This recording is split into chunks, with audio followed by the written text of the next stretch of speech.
ভারতের মুসলমানদের জন্য আগামী দিনগুলো আরো কঠিনতর হবে, তাদের উপর অত্যাচার নির্যাতন আরো বেড়ে যাবে, বুলডোজার দিয়ে তাদের ঘরবাড়ি গুড়িয়ে দেওয়া হবে, এই ধরনের সম্ভাবনা দেখা যাচ্ছে। বর্ডারেও তাদের হত্যাকাণ্ড আরো বেড়ে যাবে।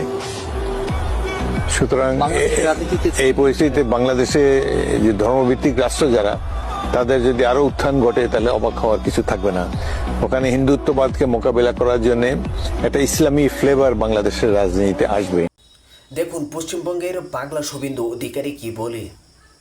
আমাদের দেশের সুরক্ষার প্রশ্ন, পশ্চিমবঙ্গের সুরক্ষার প্রশ্ন এবং যেভাবে জনবিন্যাস বদলে গেছে, আজকে আমরা প্রথম দিনই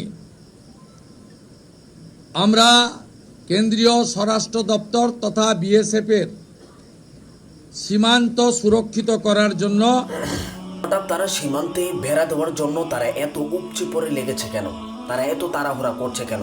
তার একটাই কারণ হচ্ছে যে তারা বেড়া দিবে, বেড়া দিয়ে তারপর কলকাতা এবং পশ্চিমবঙ্গের মুসলমানদের উপর নিপীড়ন নির্যাতন তারা শুরু করে দিবে। কারণ হচ্ছে সে তো মোদির দলের লোক, মোদি যেহেতু মুসলমানদেরকে মারে, সেও মুসলমানদেরকে মারবে।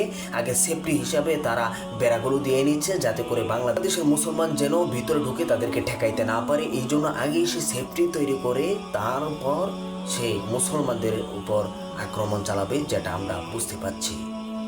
সীমান্তে তো তারা কাঁটাতারের বেড়া দিবে। তো এখন আমরা দেখি যে আমাদের স্বরাষ্ট্রমন্ত্রী সালাউদ্দিন সাহেব কি বলেন। ভারতীয় সীমান্তে ভারতীয় কর্তৃপক্ষ যদি কাঁটাতারের সীমানা নির্ধারণ করতে চায়, সেই বিষয়ে তো আমি এখনো কিছু জানি না, সেটা তাদের আভ্যন্তরীণ বিষয়।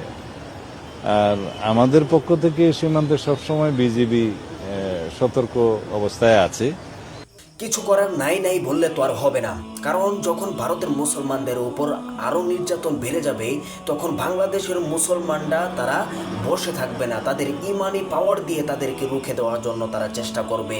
তো তখন আপনি এবং আপনার আইন শৃঙ্খলা বাহিনী এই জনগণের পিছে থাকতে, জনগণের সামনে থাকতে আপনারা বাধ্য থাকিবেন।